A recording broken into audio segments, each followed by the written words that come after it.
You could be humble if you want to. You could pretend this growth just happened, but deep down, you already know the truth. This transformation didn't come from luck. It didn't come from timing. And it definitely didn't come from anyone handing you shortcuts. It came from you, and whether people say it out loud or not, they can feel it. They see it in how you move now. They hear it in how you speak. They sense it in how you don't react the way you used to. Something shifted, and once that happens, there's no going back. Stay with me, because this message isn't for everyone. It's for the ones who endured. Your growth wasn't loud at first. It wasn't celebrated. In fact, most of it happened when nobody was clapping for you at all. You grew in silence.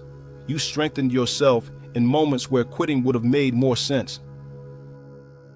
You kept going when motivation disappeared and discipline was the only thing left in the room. That alone says everything about who you are. See, most people wait to feel ready. You moved while still unsure. Most people need reassurance. You learned how to validate yourself. And that's why this transformation feels different. Because it's rooted, not performative. Let's talk about your strength for a second. Not the obvious kind, not physical strength, not the kind people post about.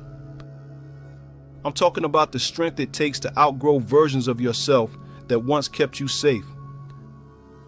You questioned old habits. You challenged beliefs that felt comfortable. You stopped identifying with limitations that weren't even yours to begin with. That takes courage most people never develop. And here's the part they don't tell you. When you grow like that, people feel exposed around you. Not because you're judging them, but because your presence reflects what they've been avoiding. That's why the energy changed.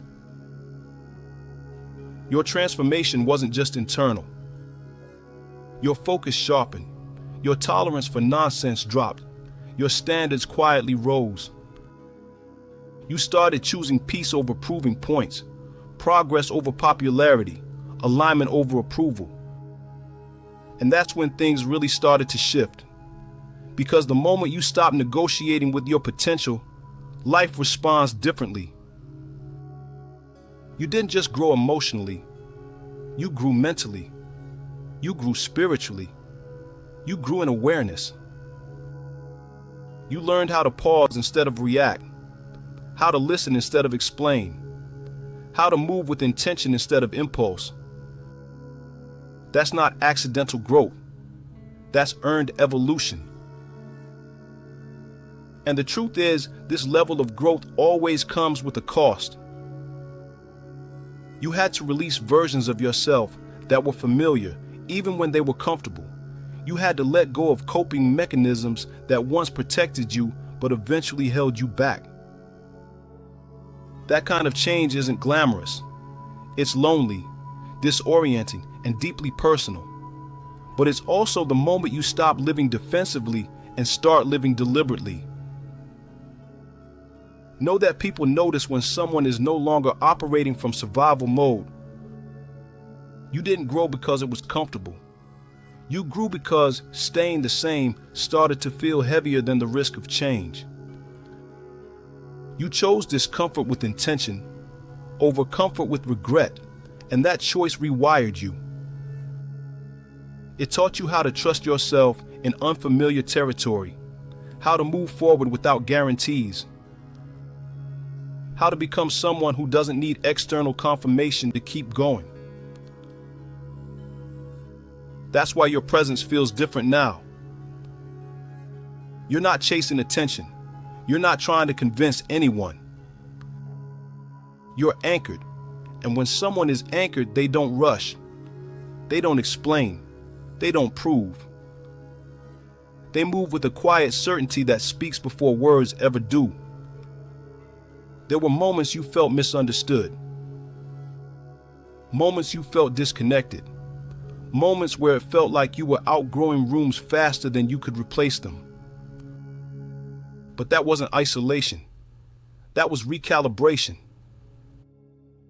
You weren't being removed from people. You were being repositioned. Because the version of you that exists now cannot live the same life you once did. Let me say this clearly. Your growth intimidated people who benefited from you staying the same. Your discipline confused people who rely on excuses. Your self-respect disrupted dynamics that thrived on your self-doubt. And instead of shrinking, you stood firm. That's power. You didn't become harder. You became clearer. Clear about what you tolerate. Clear about what you deserve.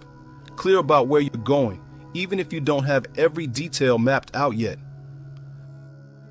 And that clarity, that's why momentum found you. Here's what separates you from most people.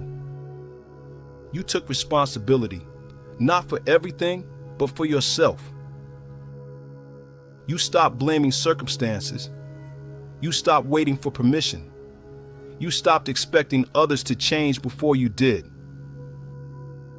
That shift alone puts you ahead of the curve, because growth accelerates when accountability enters the picture. And if you're wondering whether this is just a phase, whether you'll slip back, whether this version of you will last, listen closely. You can't unlearn what you've learned. You can't unknow what you now see. And you can't go back to being small once you've met your depth.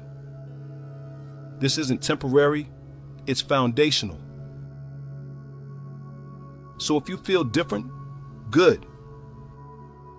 If you feel detached from old patterns, good.